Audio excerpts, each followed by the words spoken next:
J'espère que vous allez bien, j'espère que vous vous portez bien.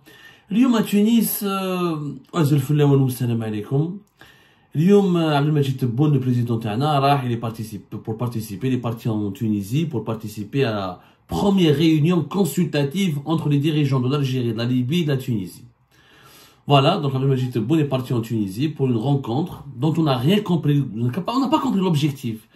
Consultative sur l'avenir, la région du Maghreb, c'est la Tunisie qui l'organise, M. Kais Saïd.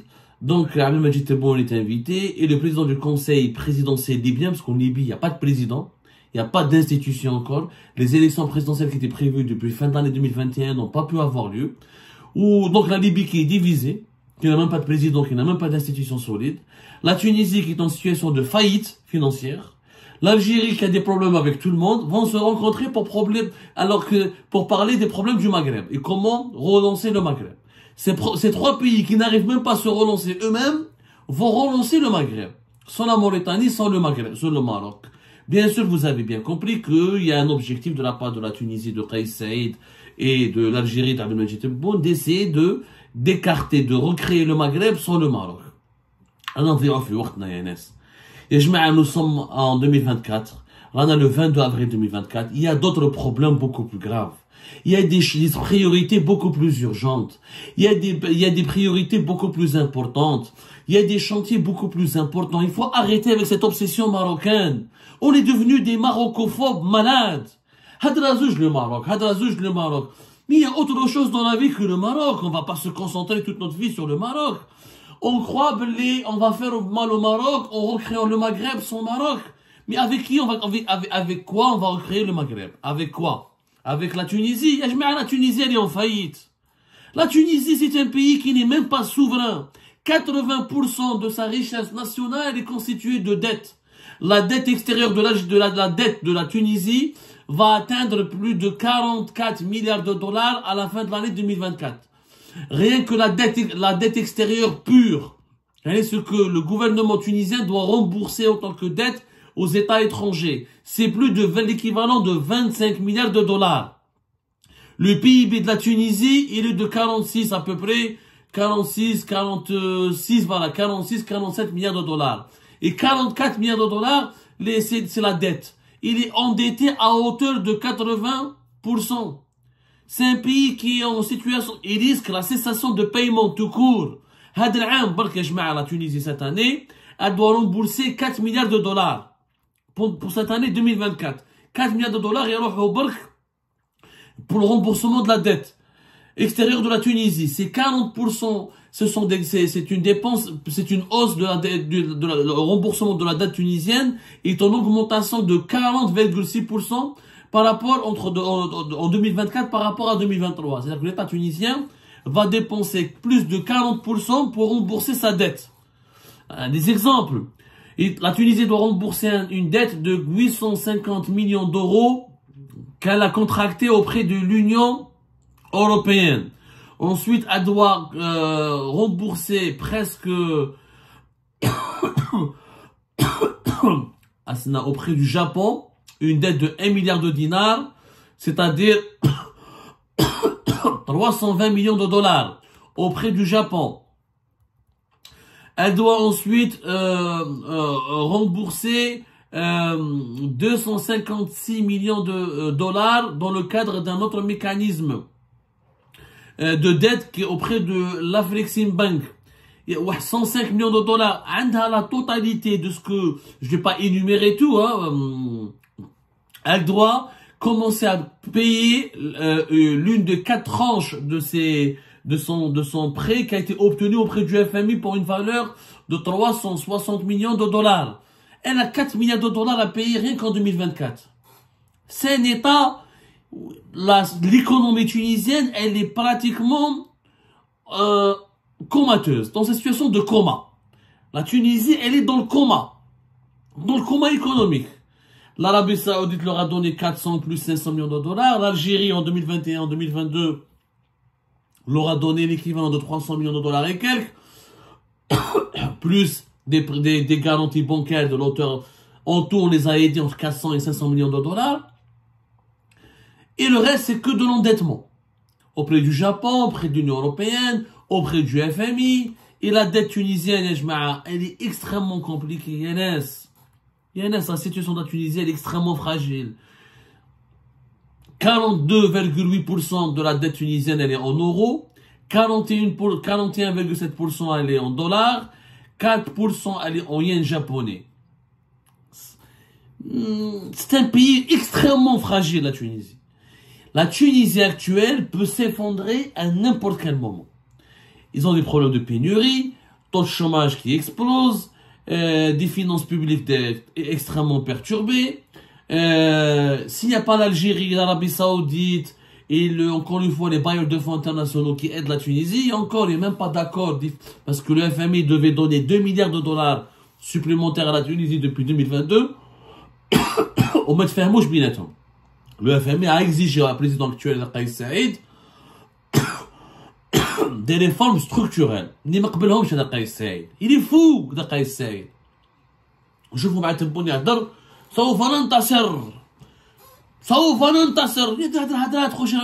On dirait que c'est un personnage d'un film. Son pays est en ruine. Il a ruiné la Tunisie, Kais Saïd. Il a ruiné politiquement et économiquement la Tunisie. Depuis 2021, juillet 2021, sa prise totalitaire du pouvoir, il a profité de la pandémie de la Covid-19. Plus de liberté publique, les opposants en prison, plus de liberté de la presse. Tous les acquis de la révolution de 2011 en Tunisie ont disparu. Et la situation économique, elle est catastrophique. C'est un pays qui n'a pratiquement plus de souveraineté. Il dépend de l'aide étrangère pour survivre. ويجي يقول لك سوف ننتصر. على أين سوف تنتصر يا سيدي الحكيم؟ حاول عقلك. C'est avec un fou pareil qu'on est en train de perdre notre temps pour essayer de relancer le Maghreb. Alors là, la Libye. La Libye, il n'y a même pas d'institution légitime. C'est un pays divisé. Mais qu'est-ce que Libye? Il n'y a pas d'institution légitime. D'ailleurs, un accord.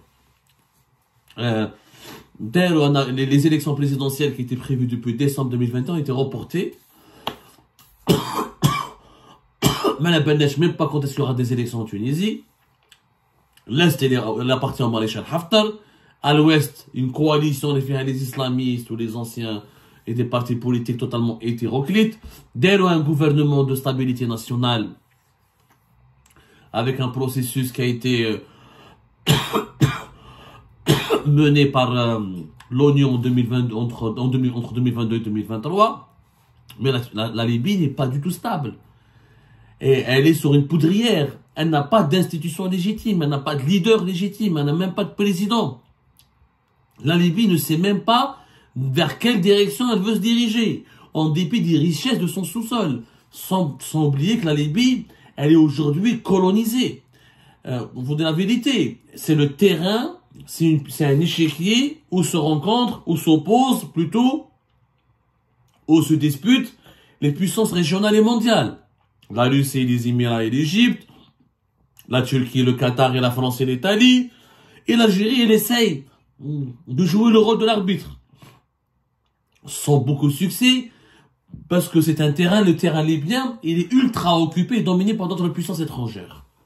Mais donc, comment je peux reconstruire le Maghreb alors que la Libye elle-même ne s'est pas reconstruite? Juste qu'on m'explique. Comment on peut essayer de construire le Maghreb avec une Libye elle-même qui n'est pas unifiée, qui n'est pas unie, qui n'a pas ni de président, ni d'élus, ni d'institutions légitimes.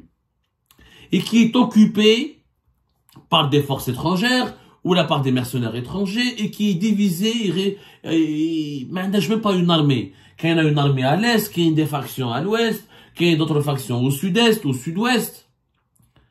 Et je mets à la noblesse. C'est une perte de temps. Ce que Tebboune est en train de faire est une perte de temps. Et vous croyez qu'on va faire du mal au Maroc en faisant des consultations avec une Tunisie dans une situation de faillite et une Libye qui est divisée? Nous avons besoin de reconstruire nos alliances. Quand Majid Tebboune part au Nigeria pour relancer le partenariat de l'Algérie avec les pays africains, je dirais oui, que Majid Tebboune parte en Afrique du Sud pour rencontrer les Sud-Africains, essayer de relancer l'axe Alger-Pretoria, en essayant d'attirer les investisseurs sud-africains en Algérie, en essayant de profiter de relancer la coopération d'Afrique du Sud sur la scène africaine, où nous sommes terriblement en déclin, que Abdelmadjid Tebboune essaye de partir au Sahel pour se réconcilier avec nos voisins, le Mali et le Niger, pour améliorer la lutte commune contre le terrorisme et améliorer la sécurité régionale. Que Abdelmadjid Tebboune parte en Éthiopie ou là au Kenya pour essayer de trouver des opportunités de coopération stratégique avec l'Afrique de l'Est, l'un des foyers les plus importants de la croissance économique mondiale en ce moment, je dirais oui. Que Abdelmadjid Tebboune essaie de partir vers d'autres grandes puissances, qu'il essaie de trouver des solutions avec l'Espagne, pour ramener l'Espagne et protéger nos intérêts avec l'Espagne. Là où ils sont menacés, on voit que les Émiratis veulent acheter le principal client du gaz algérien. Que Abdelmadjid Tebboune essaie de partir en Allemagne, à Londres, aux États-Unis d'Amérique, pour convaincre les grandes puissances occidentales de miser sur l'Algérie, d'investir chez nous, de nous faire confiance, d'améliorer l'image de notre pays. Je dirais pas non, je dirais oui. Mais aller perdre et gaspiller son temps à organiser des consultations avec des pays ultra faibles, ultra fragiles, qui ont eux-mêmes besoin qu'on ait de notre aide, de notre assistance, et qui sont dirigés par des leaders qui risquent de partir et de disparaître à n'importe quel moment. Les autorités libyennes actuelles, elles ne sont pas légitimes, elles sont appelées à être remplacées dans un laps de temps plus court qu'on le pense. Son bilan est chaotique, une révolte populaire risque d'éclater à n'importe quel moment en Tunisie pour le renverser. Je fais des alliances, des stratégies, et je m'affiche avec des pays faibles et fragiles. Alors que nous avons besoin de remédier au déclin de notre pays sur la scène mondiale, sur la scène géopolitique, nous avons besoin de s'entourer d'alliés de grand prestige, d'une certaine puissance. Nous avons besoin d'être à côté de pays qui peuvent nous prêter, investir chez nous de l'argent, qui peuvent nous aider à renforcer notre rythme de création de richesse nationale. On a besoin de grands pays qui nous soutiennent pour diversifier notre économie. Où sont les fruits de la visite de Tebboune en Russie en 2023? Où sont les fruits de la visite de Tebboune en Chine en 2023? Mais je fais les investissements chinois qui ont été promis par Tebboune. Il a dit l'assistance de la Russie qui a été promise par Tebboune. Mais je fais les Russes aux côtés des Émiratis, les Russes aux côtés des Égyptiens, les Russes aux côtés des Saoudiens. On les a pas vus aux côtés des Algériens. Mais je fais aucune aide précieuse ou un transfert de technologie ou quoi que ce soit avec la Russie. Mais je fais avec la Chine. Alors que les Chinois développent des projets importants au Maroc, des projets importants en Égypte, des projets importants au Nigeria, en Angola, ou dans d'autres pays africains. C'est ça, nous avons besoin d'être pragmatiques, de penser à un intérêt suprême dans notre pays. Ce n'est pas à nous de faire le Maghreb, c'est à l'ensemble des Maghrébins. Mais le Maghreb avec une Algérie faible ne peut pas se faire. Le Maghreb sans le Maroc et la Mauritanie ne peut pas se faire. Le Maghreb avec une Tunisie en faillite et une Libye dans une situation de quasi-division, elle ne peut pas se faire. Ça n'a strictement aucun sens. Cette manière de faire de la politique et de la géopolitique n'a strictement aucun sens. Quel est l'intérêt de notre pays? Quel est l'objectif recherché? Affaiblir le Maroc? L'Algérie, on doit vivre en fonction du Maroc. Ce n'est notre, je sais pas, notre référence quotidienne et absolue sur le Maroc. On doit penser au Maroc jour et nuit, c'est pas notre obsession. Notre priorité, c'est développer notre pays, le sécuriser, le construire, le redresser, diversifier notre économie, protéger notre sécurité alimentaire, protéger notre sécurité économique, créer des emplois, préparer l'avenir pour les générations futures, améliorer les infrastructures de notre pays et protéger la sécurité nationale en ayant des bons rapports de bon voisinage, en améliorant les relations avec les pays les plus importants dans la région. Et de en priorité. C'est pas de casser le Maroc, de détester le Maroc jour et nuit. À un moment donné, il faut qu'on se réveille.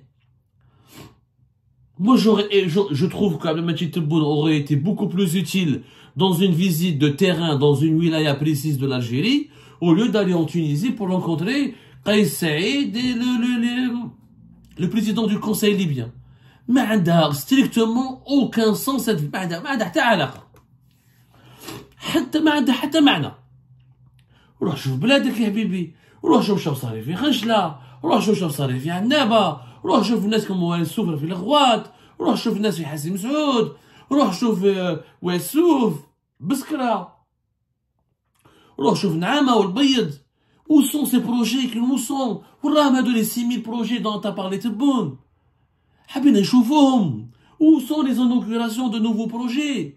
Où est la relance économique? Où est les créations d'emplois? Où est la diversification de l'économie? Où est cette nouvelle Algérie dont vous nous avez parlé pendant 5 ans? ما شفنا والو. نشوف نبعث mon président يروح يضيع وقته avec un président tunisien qui a provoqué la faillite de son pays et avec un représentant libyen qui n'est même pas légitime et qui n'est même pas président de son propre pays. Soyons sérieux. Cette situation ne peut pas durer. C'est du foutage de gueule. On est en train de perdre notre énergie et notre temps dans des polémiques stériles, dans des querelles complètement stériles, alors que notre priorité doit être le développement national. Le développement national, la satisfaction des besoins de notre population, l'épanouissement de notre population, la relance de notre économie. Ce n'est pas l'avenir du Maghreb avec des pays en faillite et divisés. Ce n'est pas cela la priorité. Il faut être sérieux. Est-ce qu'il y a encore des personnes qui ont du bon sens en Algérie? C'est la question qu'on devrait se poser.